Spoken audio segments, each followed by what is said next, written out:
success looks very different to different people. And for me, it means having a balanced life. Yeah. And so the moment it sort of that realization struck, I was like, okay, that's what I have to do now.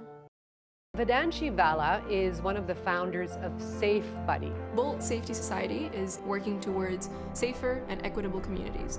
Immigrant Women of Inspiration, 25 under 25, L'Oreal Women of Worth. I saw a difference in the way that my parents raised me versus how other people's parents raised them. We couldn't stop.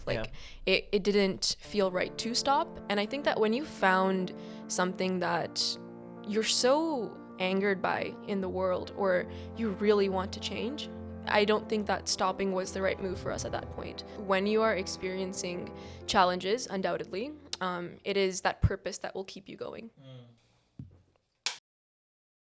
Thank you so much, Vedanshi, for coming on the show. To start us off, I know you immigrated here when you were pretty young, and everyone I've talked to and people that have done really cool stuff, I've noticed that their upbringing and their background has really influenced and shaped them who they are today. Talk to me a little bit about what immigrating was like and what was your first few years like growing up. Yeah. Wow, really getting right into the deep questions. Yeah. Well, first of all, thank you for having me here. I think that, like you said, whatever happened in my life shaped the person I am. I was originally from India, but I actually grew up for the first few years in Kuwait in the Middle East. So I definitely had different cultural influences, especially when it came to the food that I really liked. I love Middle Eastern food. But when I came here, it was in grade 2. So I was actually quite young. And I'd say I was able to acclimate to the local culture quite easily. But at the same time, I think that I saw a difference in the way that my parents raised me versus how other people's parents raised them. In terms of, for instance, making me do extra math practice at home, or just, making sure that my parents told me that as immigrants, like, we need to put in 200% effort to everything that we do. 100% is not enough. Yeah. And I think that really compounded the drive that I have, for sure. Makes sense. And when you did move here, obviously you had to put in 200%. And yeah, tell me more about that. What was like post grade 2 and your first years of school like, coming into a new place, making new friends. Like you did say it wasn't too hard because you also had moved to Kuwait. Like, but yeah, what was that like in your first like couple of years here in Canada? I think that while it was easy for me to integrate into the culture from my side of things, for people to, I think, accept me as a friend, it took some time. Because I remember distinctly that when I was in elementary school, I was in a classroom where I was the only Indian person. And to be the only Indian person meant that my food was different. It meant that the language I spoke was different. And people just understood each other better than they understood me. And I think that definitely made me feel disconnected from the rest of my classmates, even though we were going through the exact same program. But yeah, I think, that was a challenge in itself. But at the same time, eventually, I think that there started to be more conversations in schools even about diversity and inclusion and acceptance. And I've seen that over the years, people have opened their minds up a lot more to having intercultural friendships as well. It's been a process. Yeah, no, for sure. I get that. I mean, I only moved here like last year, and I've definitely like been able to experience that and what it's like, being from a different background and not being local. So I can completely get that. 100%. From what it sounds like, I feel like, and I've seen you around your family as well. Like, you guys definitely have a very strong relationship, and even with your sister. Curious to learn more about like what does like family mean to you, and obviously your parents expected you to do a lot, and they really pushed you. Yeah, what's that relationship like? What's your family like? Especially like in those early years. Yeah. My family is my backbone, I will say, because anytime that there's something that's hard going on in life, any difficulties, they're the people that I know I can count on. And so I find that empowers me to go out and do what I want to without being afraid of failure or taking risks, because I know that if anything happens, like they're still going to be there for me. And yes, my parents did push me, but at the same time, as long as I put in the effort and I at least tried, they've never been the kind of people to be disappointed in me if I failed. And I think that gave me the freedom with my family support to go out and try things. Yeah. Yeah, that's what I would say. I feel like, no, I completely get that. I feel like my upbringing was very similar. Like, I was the type of kid that both my brother and I, like, my parents would sign us up for everything, like volunteering and, being part of school clubs from a very early age. And they just wanted us to, like, maximize everything, even with school. Yeah. But yeah, like, I've seen a lot of, like, other Indian parents that do that as well, but then there's this really high expectations, and sometimes it may have like a negative effect on their children, right? And I don't know, culture in India, like it's okay to hit your kids, like, as well. Yeah. Like, and that's very common. So yeah, like I was just curious to learn more about what that dynamic is like at home. So now that you've moved here, you're doing like middle school, high school. Before, I guess, you started Bolt, and we talk about that story. What was like your life like? Like, what were some of the projects you were part of, or things you're part of? Like, what were you like in school? Teachers loved me. Yeah. I was definitely a very go-getter student. I was already quite involved with that was the grade rep starting in, like, I don't know, grade 4 for my student council back in elementary school. And yeah, I was definitely the kind of person that was getting involved with things in school. When I was in grade 6, actually, I did my first Heritage Fair project, and fast forward 2 years down the road, I'm sitting on the board of directors of the BC Heritage Fair Society Wow. like right now. And so, yeah, I think that the activities that I started when I was younger in school, a lot of them I've sustained over many years and in fact grown into leadership positions. So yeah, school, Vedanshi was a cool person. Yeah, I know. No, and I can tell that. I feel like that level, like being a go-getter student and being the type of person that would give in, not 100% but 200%, as you said, probably shaped and defined everything that came after, right? And obviously all the successes that came with it. Obviously you started Bold, I know, with a couple of friends, if I'm not mistaken. Yeah. And you guys were applying for like this international competition. Tell us about that story. Tell us about how did you come up with the idea? Why this issue? Like, and tell us more about what Bolt actually is. For sure. So before I talk more about what Bolt is, I want to just sort of paint the picture, right? I'm from India, so I'll start there. 86 cases of rape are registered every single day in India. In Canada, in just a 5-year period, over 5 million Canadians reported that they'd experienced stalking. 1 in 3 women globally experience some form of sexual violence or domestic abuse. And so in the face of this reality, I personally felt, as did my co-founders, that there isn't enough swift action happening to combat it. And so when we came across the Anu and Naveen Jain Women's Safety X Prize, it was an opportunity for us to really put our skills to the test and see if we could develop something that could really make a difference in people's lives. And so, yes, we entered that competition. It was really exciting because we were all in grade 10. Sophia actually was in grade 9. Faiz and I were in grade 10 at the time. And then we entered the competition. We're like, yeah, we're developing this cool new technology. We're going to be like tech startup CEOs. It's going to be so cool. And then we got eliminated from the competition in the first round. And that was a crushing disappointment. But then we sort of regrouped. We were like, okay, why did we really start this? And it goes back to that founding reason, right? And so from there, we sort of started thinking about different ways that we could tackle this problem. Initially, we were actually planning on making a wearable device that was a panic alarm, but it doesn't address the root systemic issues of the issue, of the crisis rather.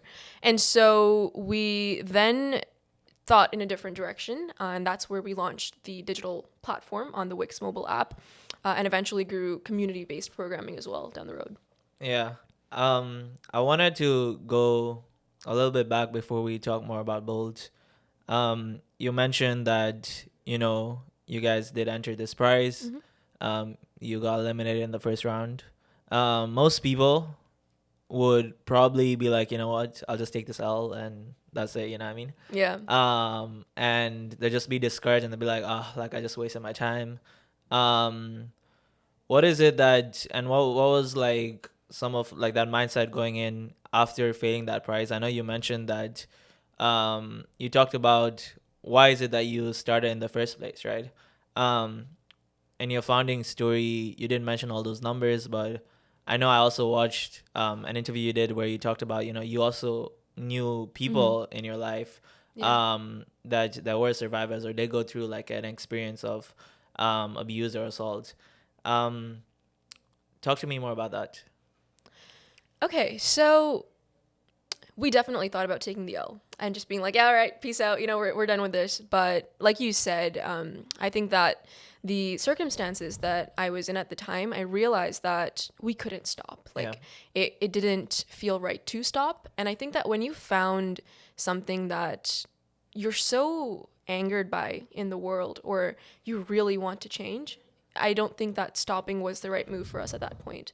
And we did really, really strongly. I think actually there was a time when I was concerned that our team was going to fall apart. And we somehow managed to continue pushing through it at that point.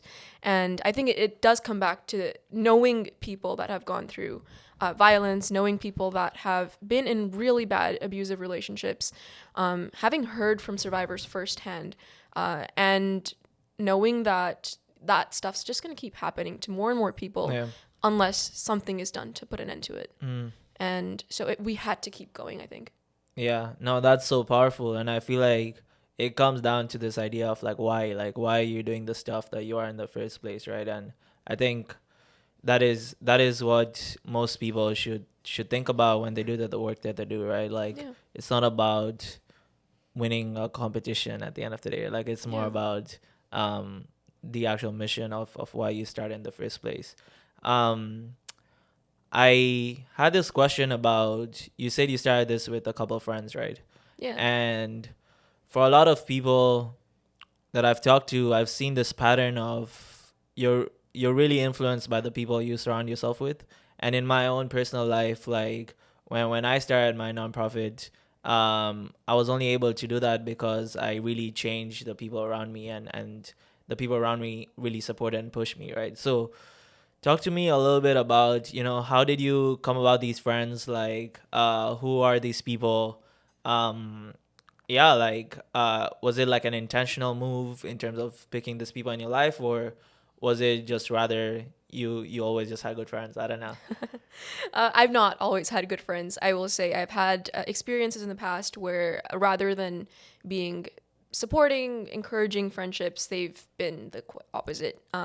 So, you know, it's been a process to learn to see the right people and surround yourself with the right people. And then, like with the initial co-founders, so it's 6 of us, but when we initially entered the X Prize, it was myself, Faiz, and Sophia. So Faiz and I went to the same high school, and we'd been friends since grade 8. Funnily enough, I actually met him for the first time at the Heritage Fair back in elementary school. Wow. But I didn't really remember him too much at that point. Hi, Faiz. I don't really, But we ended up being really good friends grade 8 onwards. And that's how we met. Yeah. Exactly. Yeah, no, we met through Faiz as well. Yeah. And so, I just got to know him over the years. I actually got to meet his parents. He got me into doing Model United Nations. Nice. And and so then I was like, all right, Faiz, you got me into that. Let's co-found this organization together. And then he knew Sophia through this other organization that he's in. And then Sophia looped in Ravi. And then I moved schools. I met Brina. And you know, it was kind of really funny because Brina and my dad used to work together. Ended up, we were in the same school. Nice. So, and then Shreyanshi's my sister. So, obviously, she was sort of part of that conversation. She was informally part of it back then, being like, why are you guys doing this? You should do it this way. I was like, all right, since you are so opinionated, just join the team. And then that's sort of how we all just came together.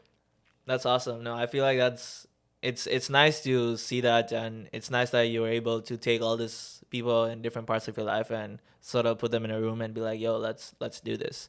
So now you've, I guess you lost you got eliminated from the first round of the prize. what next, right? Like you're in this room, you're like, okay, we realize we still want to do this. Yeah. What are next steps after that? Like, how do you found like a whole organization and come up with like programming and stuff? We didn't know that this was going to become an organization like this at that point, actually. But what we did know was, all right, what's the root of the issue? The root of the issue is not enough people are talking about this. Not enough people have the awareness on how bad of an issue lack of safety really is. So let's raise awareness. And so we actually ran a campaign on our social media. And that was pretty much the only thing we did the year after the X Prize was this campaign. Yeah. And we pulled together a bunch of our peers from our schools and just asked them, what does safety mean to you? And I distinctly remember one of my friends that was in the campaign said, safety is like sleep. You only realize how important it is when you don't have it. So yeah, it was a pretty nice, wholesome way, I suppose, to end the year.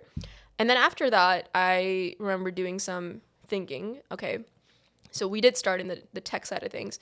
Let's bring that back. And so at that point, I was looking into how we could, I was actually on the SkyTrain, I remember, and looked around and I saw that there are so many people on their phones. So, okay, let's get on their phones. And that's sort of how the app came about initially. And then I think it just goes from there one at a time. So the app came, then we launched the app. And at our launch event, we still hadn't decided if we were going the for-profit route, the non-profit route. And I remember we had this like Q&A panel at the end of the event, and one of our audience members, who's now an advisor for Bolt, told us that you guys need to think of yourselves as entrepreneurs and frame your work through that mindset. And so at that point, also by talking with other people at the event, we realized that going the for-profit route was just not meaningful for us and the purpose that we'd set out for. And so that's when we decided to do the nonprofit incorporation, which happened a few months later. Yeah.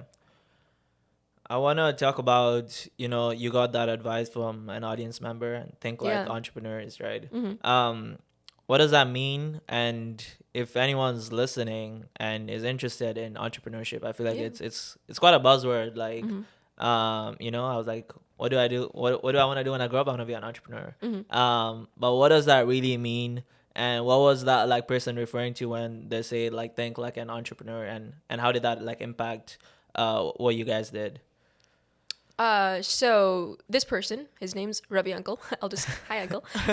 He told us to think like entrepreneurs because at that time I distinctly remember me saying something like, no, we're just a bunch of students. We just came together to make a difference. And he was like, no, like think of this as something meaningful that you're putting out into the world. And I think that being an entrepreneur means you are putting something original and unique out into the world. You're creating something. And entrepreneurship doesn't necessarily mean that you are the CEO of a company. Entrepreneurship, I see you're smiling. Like I know you vibe with that too. But basically, I think I've also recently come across this term called intrapreneurship. Yeah. And you can be innovative within an existing organization. Yeah. You can be innovative in the space that you already hold in the community. And so I think it was just about, for me, it like really clicked at that point that no, I should think of this in terms of an organization rather than just like a ragtag like initiative. So yeah, it was more of the legitimacy of it. Makes sense. Only because you mentioned it, I want to talk about it. Sure. You talked about entrepreneurship doesn't mean you have to be a CEO. Right now, a lot of young people, when they do start off and you see on social media, oh, this guy is founder and CEO of this and this, or and I want to be founder and CEO of this and this, and you won't even have like a company or a nonprofit or whatever, but you call yourself founder CEO. You know what I mean? And I was also in that same boat, right? Like when I started off, like I just called myself founder CEO, without necessarily like having like a legal like incorporated thing. Anyways, talk to me about that. And for young people that are listening, like what would you say to anyone that like thinks that or feels like that's the way to go about things? Well, to that I would say it's not the only way to go about things. It's up to you what feels most authentic to your journey. Yeah. Sometimes if you don't see something happening in the world and it's so original or innovative that it needs to happen out of an existing organization or outside of an existing organization. But other times it's something that's already deeply aligned with existing entities.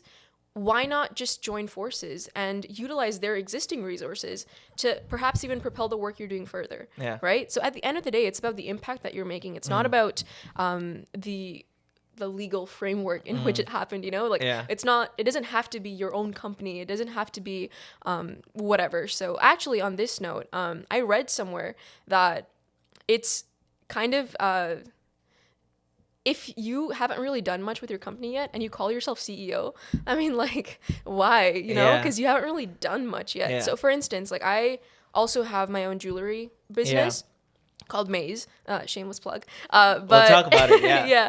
But for that one, like for Bolt, I've grown comfortable calling myself executive director because I think we've done something meaningful right now. But with Maze, I don't call myself CEO. It's like a one-person show, like, and I haven't really done so much with Maze yet that I feel comfortable putting myself or giving myself that title yet. And so, yeah, I think it's like a journey that you work towards. It's not like just a label you slap on, Yeah, no, fair. Thank you so much for tuning in. I hope you're enjoying that bit of the podcast. I was hoping if you can potentially leave a review or subscribe to the YouTube channel if you're listening on YouTube. It would honestly mean the world, and this will help us to reach to more people and have that impact that we want to have. Thank you. I think what you said about, not giving yourself the title without necessarily like doing much and having that impact, I feel like that is so powerful, and I feel like no one really talks about it because we're scared to go there and we're scared to talk about it. And so there's that perspective, and then there's this other perspective where I encourage people to maybe even give themselves that title, like call yourself founder CEO, even if you're a one person show. And because then you just make like a lot of my journey was sort of like fake it till you make it, like but I don't know, I feel like that can be taken otherwise as well. I don't know. Anyways, I mean, just going back to that, like the fake it till you make it mindset, right? I have a slightly different perspective on this. My I guess motto is make it, don't fake it. So I try to, I envision myself like, where do I want to be, but what do I need to be actually doing to be in that position and work towards it until I actually reach that spot. Yeah. But yeah. I remember we had a conversation about this before, and I see this trend right now, and we've talked about it a lot, especially like in the social impact space where, people are more, I guess there's not a lot of like consequences to the things that you put out there in the world. And there's a lot of greenwashing, there's a lot of impact washing. Yeah. And I see a lot of activists now spending more time, spending more time talking about the work that they do than actually doing their work. And from all my interactions with you and working with you as a partner, as a friend, like I've definitely seen that you are. I don't think I've worked with a lot of people, especially our age, that are so professional, so like they do you do your due diligence, you make sure you like document everything. A lot of people our age, when we do work in organizations, you just do the bare minimum and send a couple of emails and like, oh, I have launched a project. But everything you do is written down on paper. Every meeting we have, there's minutes for it. And you're so professional with everything, like everything's so documented. Thank you. I guess where I was coming with that was two things. I guess the first question is, I want to talk a little bit about that whole idea of like the times that we live in of social media and how, people, it's good to like have some personal branding and talk about the work that you do, but don't make up numbers or metrics or whatever it is, right? Which I see a lot these days. So that's the first question. And I guess the second question is, I want to learn more about that professionalism and that work ethic and the way you carry out yourself. For sure. So for the first question, I think it boils down to your integrity. And yeah, that's pretty much it, right? Like, are you comfortable standing behind yourself and everything you're putting out into the world? For me, again, going back to, my Indian parents and whatnot, I've been raised with a lot of values of being honest, having good integrity. Literally, I remember I found like a 10-cent coin in the bathroom in high school one day, and I went to the office to return it in case someone came looking for it. So it's like even something as silly as picking up a lucky penny on the ground. Like my mom always told me that you know, if it's not yours, like don't take it. And so similarly, if it's not some work that I've done, I don't want to take credit for it. Yeah. And so yeah, it just boils really down to integrity, I think. And then for the second question, I just think that going back to what I said about, you know, imagining and envisioning myself where I want to be, if I am this, you know, CEO of like a really professional organization, how would that organization operate, right? We would have minutes. We would make sure that we are punctual and professional most times. And we would make sure that we are treating our partners with respect. We're making sure that we are putting in the work and efforts that we can really say we've done something meaningful and something tangible. And so, yeah, it boils down to integrity and being okay with taking credit for work that I've actually done. I like that. I like that so much. To your second question, I've noticed your leadership style, and it's something I personally look up to in terms of how you manage your teams, how you make sure everyone feels like they're motivated, how everyone feels like they're involved, giving credit to all your team members. That's something that in a lot of organization, in my own personal like leadership journey, I've struggled with over the years. Like it's like, how do you run this big thing and make sure everyone feels involved and included and feels as motivated to come to work for free in most cases. So yeah, talk to me more about your leadership style and yeah, like how's it that you manage to do that so well? Well, thank you that you think I do it so well. I think that I look up to your leadership style as much as you maybe look up to mine. And so finding mentors and people that you can learn from and you can look up to, oftentimes they are right there on your team. You know, everyone on your team, if you've done meaningful hiring, is coming with a diverse array of experiences that can really help you learn and grow as a leader and as a person at the end of the day. And so, you know, like, I don't think that I remember seeing or hearing this interview from someone else, and that person said that the reason that person is so successful is because they're always the least smart person in the room. And I really like that because, yes, I'm good at what I do, maybe, you know, leading a team, but other people have awesome ideas on how we can take that into the community. And so being humble and seeing the value in other people, like, I think you got to put your ego to the side. Yeah. Just because you're CEO doesn't mean that you are the only person running the show. You would be doing absolutely none of the work you can actually do without your team. Yeah. No, that is so powerful, and I feel like a lot of successful people and leaders do say that same thing of like, you have to take out your ego and be humble and really see the value in other people. And I like that thing of like being the least smartest person in the room. I think that's very powerful thing about like, how do you hire and who do you involve in your team. Something I've noticed over the years as well is you did talk about mentorship, and in a lot of like events that you've organized or things that you've been part of, I've noticed that you have really strong relationships with mentors, advisors, people that have experiences, people that work in separate fields. How do you go about that? And like this idea of like networking or building those relationships, like what does that mean? Like if a young person is just starting off, right, and they're like, I need a mentor or I need someone to talk to, like how do you go about that? A lot of my mentors, I was very lucky to meet through the extracurriculars that my parents placed me in. Yeah. So, you know, through the various organizations and activities that I was involved in. I also think that sometimes we don't realize that our mentors are right there, like right in front of us, right under our noses. They could literally be our parents, our family members, like that one uncle that has a business back home. Like talk to him about how he got started, you know? Or that one aunt that's like running her own thing. Just like talk to the people around you that are doing cool things. And teachers, I think, have a huge influence in students' lives. And so that is a source of untapped mentorship, I think, that talk to teachers about stuff outside of school. What do you want to do with your education ultimately, right? Yeah. Because I think at the end of the day, the role of school is to prepare you for the real world. And teachers are the conduit to making that happen. Yeah. So teachers are a great source of mentorship, even if you don't have any other networks or connections. Yeah. No, powerful. I think you couldn't have said it any better. I think just tapping into the existing people in your lives and actually reaching out for help. I feel like a lot of us are scared to ask for help or think, I'll manage to like figure out everything, or I'll just YouTube this or YouTube that. But with mentorship, there's that level of expertise and experience that you'll never find anywhere, right? And the best place to look for it is as you say, like just existing people in your lives, like teachers, people that you've worked with before, like things that you've done in extracurriculars and so forth.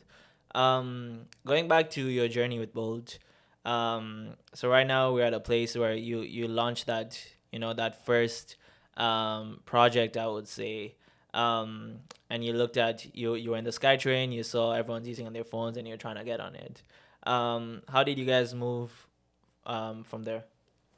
So from that point on, we did the launch, right? And then after the launch, we basically came into the COVID-19 pandemic. And so at that point, we're like, okay, the world has officially shut down, and we literally just got onto our feet. We sort of like knew now where we wanted to go.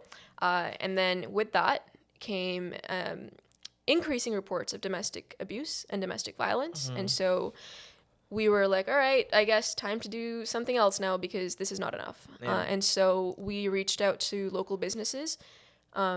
The vast majority of them were not able to join our network for varying reasons. Obviously, because of the new start of the pandemic, a lot of people were unsure about public health guidelines and if they could open their doors to being a safe hub. The other thing also was that our organization was in its infancy. And so when it comes to brand reputation and trust, that's not something that we developed too much yet. And so other businesses turned us away because of that. But we did find two really amazing partners to start our SAFEHUBS program with. One of them was a franchise, which gave us 8 whole locations, Nice. plus an additional business as well. And so we launched SAFEHUBS with 9 safe spaces on our network of, on our map. At the same time, we realized that there are existing organizations that are doing so much to support survivors of domestic abuse, women's shelters being one of them. And so we donated essential supplies and resources to these women's shelters in our local community to support existing support systems as well. So yeah, that's sort of how we went about with SAFEHUBS. And you want to tell us what SAFEHUBS is? Oh, yes, for sure. So SAFEHUBS is a network of safe spaces in partnership with existing businesses or organizations. And we actually have an interactive map on our app and platform where anyone can go onto the map and find a nearby safe hub. And actually, we're partnered with For the Menstruator right now to also expand our network of safe spaces and hopefully provide more tangible resources like wellness kits that includes menstrual hygiene products and making all that more accessible. SAFEHUBS also aims to increase awareness and knowledge around domestic abuse's prevalence, as well as where survivors can go for seeking support and help. So with the launch of SAFEHUBS, we actually expanded our database of resources to be specific for people experiencing domestic abuse and violence. And so, yeah, it's a lot of things, but SAFEHUBS, that's what it is. Yeah. No, amazing. I want to talk a little bit about this issue of domestic violence and abuse.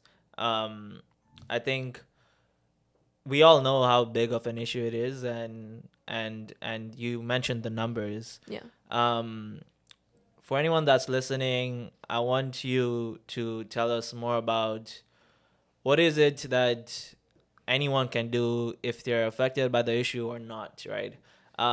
What are some actionable steps that you can do to be an ally or to be to stop actually this issue? And as a follow-up to that as well, we live in a time where as men we have an extremely important role to play in this issue, right? And we live in a time of where there's all these conversations of what it means to be a man and what it means to be masculine, and there's a lot of conversation on social media about toxic masculinity and so forth, right?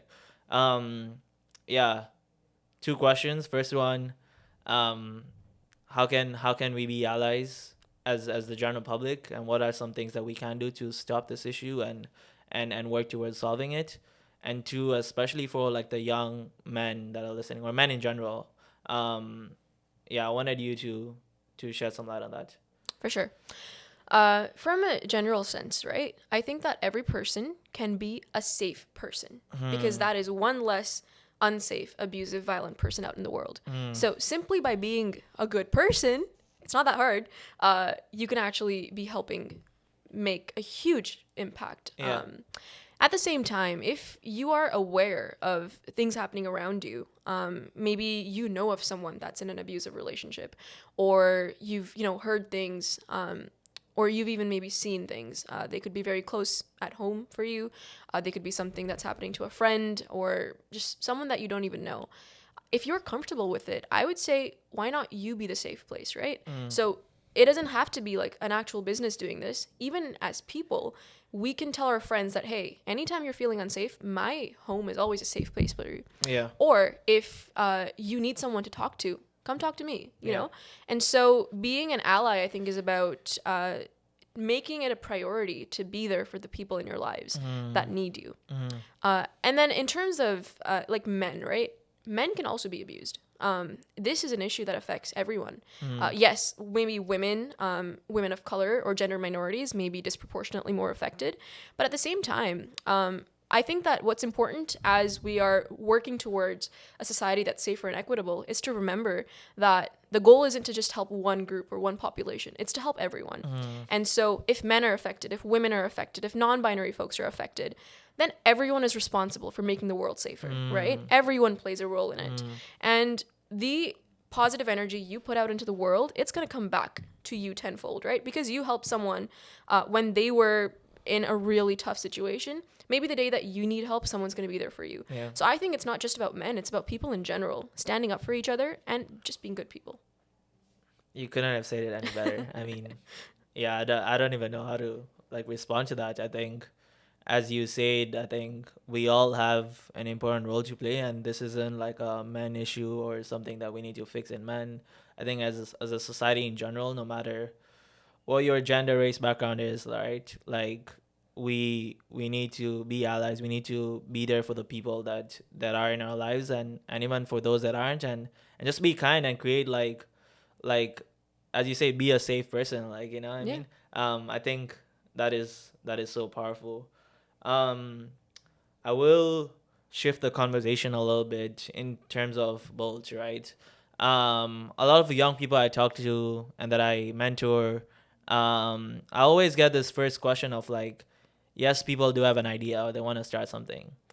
And the biggest question is like funding, you know? They're like, I don't have the money to do this. And I can't do it. Like, I just don't have the money. Like, how do you go about funding with Bold? And do you have any ideas as well for someone that's listening? Like, where do they start, you know? Yeah. When we initially started, our team was called HP Tie, and we decided to sell silicone rubber bracelets to fundraise. The funny story, so the color that we saw online was not the color that the bracelets ended up being, but shout out to all the people that still bought them anyways. But I think you can do small things initially. Maybe just hand make friendship bracelets and sell those. I saw somewhere that you sold like shawarmas or something, right? Yeah. And then eventually there are funding opportunities for youth specifically. Like I remember we applied for funding from Taking It Global and the Rising Youth Program. Unfortunately, that program's come to an end, but there are going to be other funding opportunities down the road as well from other organizations. Please fund youth work if you're watching this. But yeah, I think just doing your research and seeking out those micro grants that you can get, even as an organization in its infancy, $200, $500 is huge. You can Yeah. do so much with that. Yeah. And I think that it's about getting started. Once you get started, once people in the community see that, yes, you are legitimately doing something meaningful with that money, you can do more large-scale fundraising campaigns. You can tell people, because you will have a better understanding of where that money is going as well, that, hey, if you donate X amount, this is the impact it's going to make. So, yeah, just finding more grassroots level funding, I think, is the way to get started. Yeah, I think that's the best way to go about it. As you said, I started with shawarmas. You start with bracelets. I want to learn more about that story of the bracelets. Like, where did you start? Like, why bracelets? How did you go about it? Like, tell me all those details. Yeah. We did consider fidget spinners because those were cool back then. Yeah. Like Bolt branded fidget spinners, or HP tie back then. But I don't even remember why we ended up deciding bracelets, but it was just something like, also the bracelet said something like empower safety. So Nice. it was also like tying in that awareness piece with Yeah. it. And so people wearing it would remember that they are standing for a safer world, and it's something meaningful to take with them in their lives. But at the same time, for anyone that saw the bracelet, it would also be like, hey, where'd you get that from? Conversation starter. Oh, there's this cool organization that's making communities safer. So it's a 2-in-1. Yeah. And then in terms of the logistics, you just find some online supplier, make an order. That's pretty much it. How did you pay for like that first order? I think initially when we started, we would have paid for it out of pocket. Yeah. But then made it back with the fundraising. Makes sense. Yeah. Makes sense. Yeah, I think that's the thing. Like, even what I would do is I would order all the shawarmas for like $2, right? And I would like put in all my money with the hope that all of them will sell out. Yeah. And most of the times they would. And even if they don't, like, I would just try to break even. I just take the L but I'd do it again, you know what I mean? And eventually, like, you make $1 profit, like each shawarma, you sell 400 shawarmas every like Friday evening, and that's like $400. As you said, you can do so much with that, you know what I mean? Yeah. So I think just being creative about it and like taking that leap of faith, I think that's powerful. Just a quick one. If you see value in this conversation, I want to take this further and introduce you our weekly newsletter. The goal of the newsletter is to provide resources, opportunities, and show you guys some of the behind the scenes stuff that we have. So if this is of your interest and you want to gain more value from the podcast, I recommend using the link in the description to subscribe to our newsletter. Thank you. I think that's the best way to start it in terms of funding. Just sort of like bootstrapping and going from there. Obviously, working in the nonprofit space, you're putting in so many hours. You're not getting paid for it. You are obviously like driven by this mission and this ability to make an impact. But it's tough sometimes. I mean, in my own experiences, I've definitely struggled a lot with like my mental well-being, and that's been something that, again, is usually not talked about enough, and people don't understand like the sacrifices that go into the work that you do.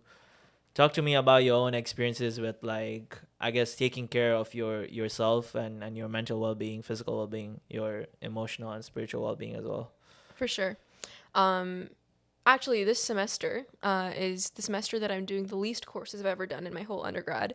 And I am so glad that I made the decision. So I'm in 2 courses.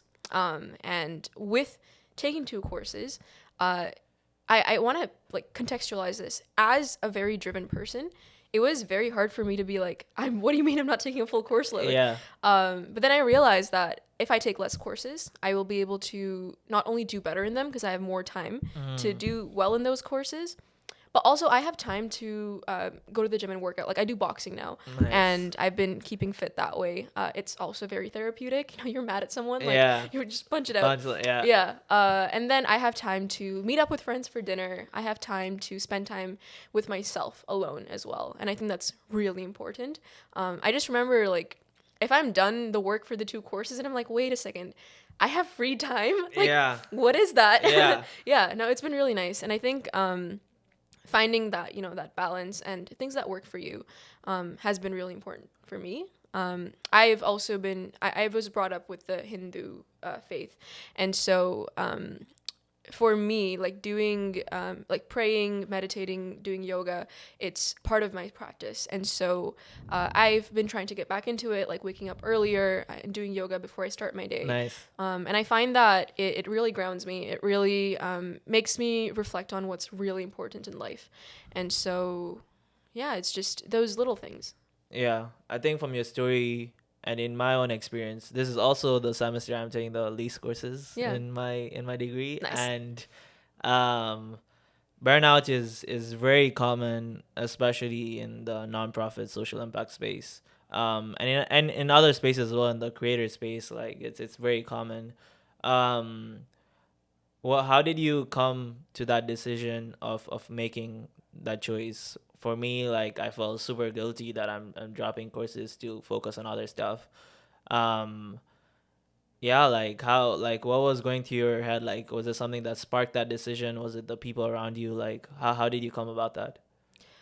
For me, that decision was made because I realized I had to be honest with myself about what I prioritized in my life.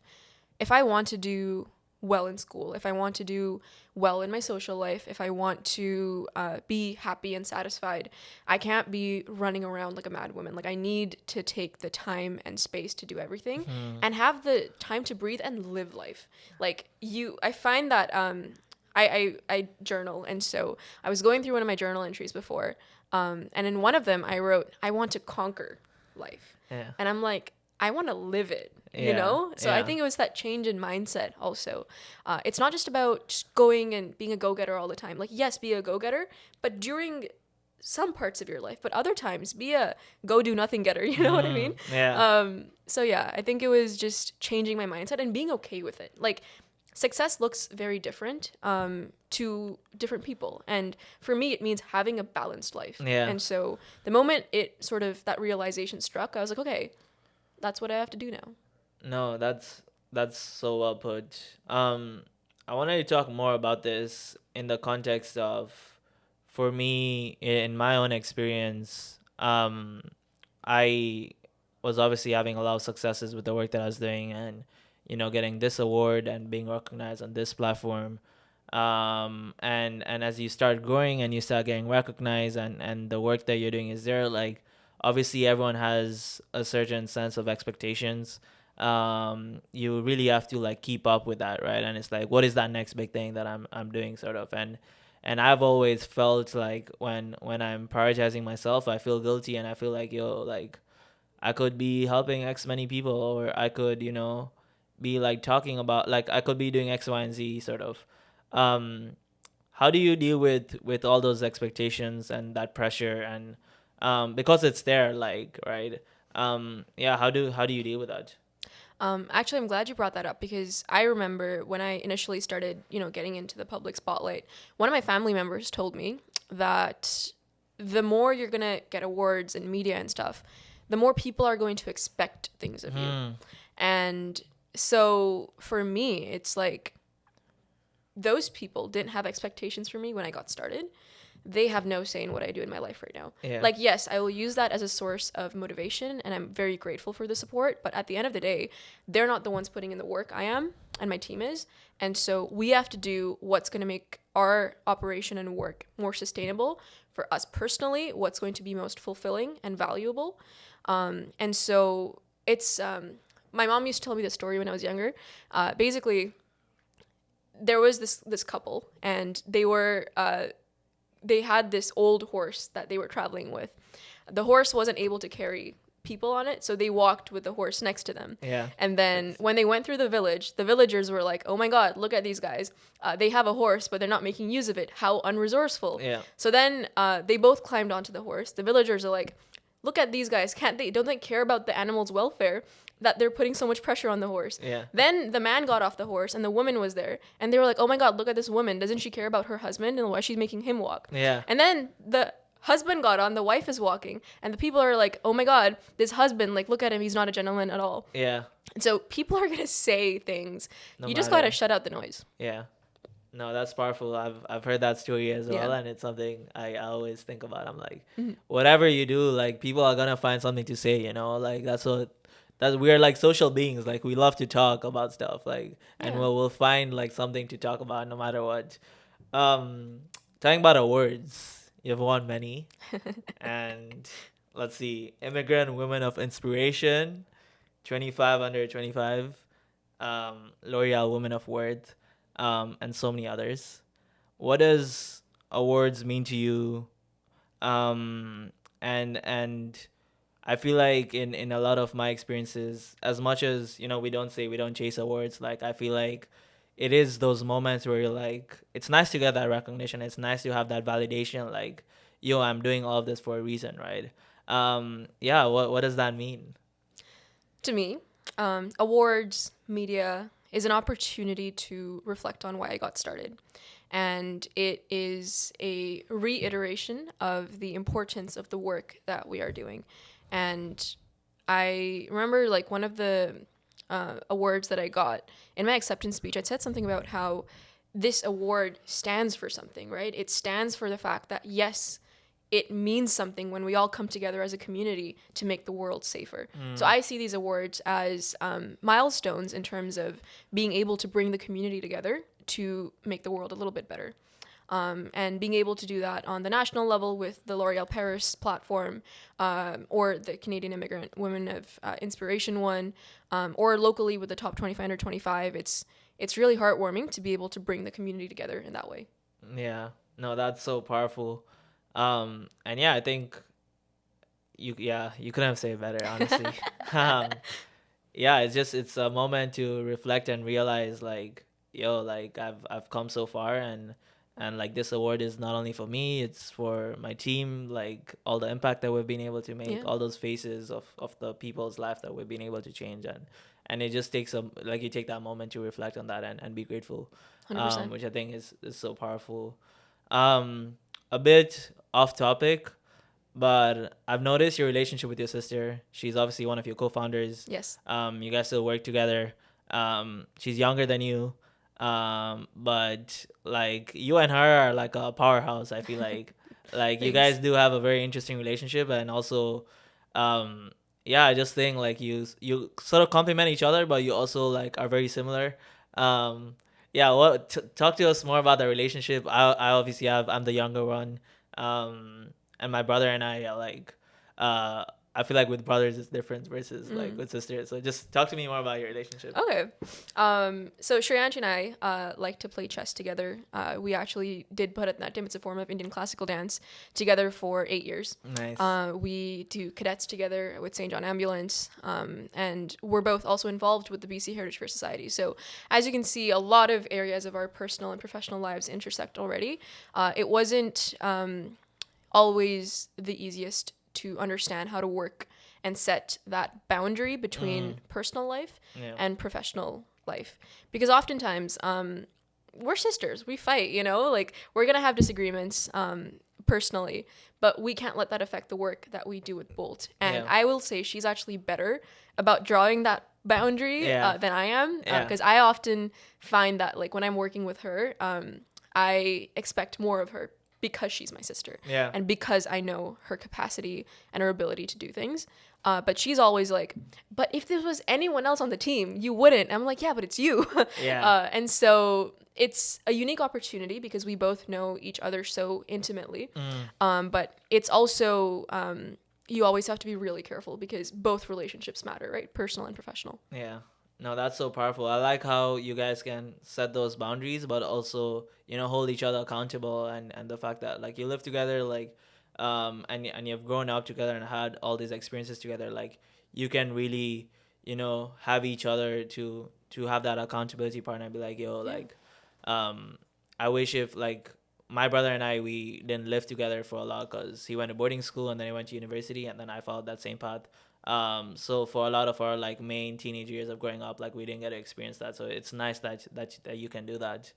I will say my parents have seen my sister and I go through really bad Yeah. times in our relationship, and they have always somehow managed to bring us back Yeah. together. So shout out to them for retaining Yeah. everything between the two of us. Nice.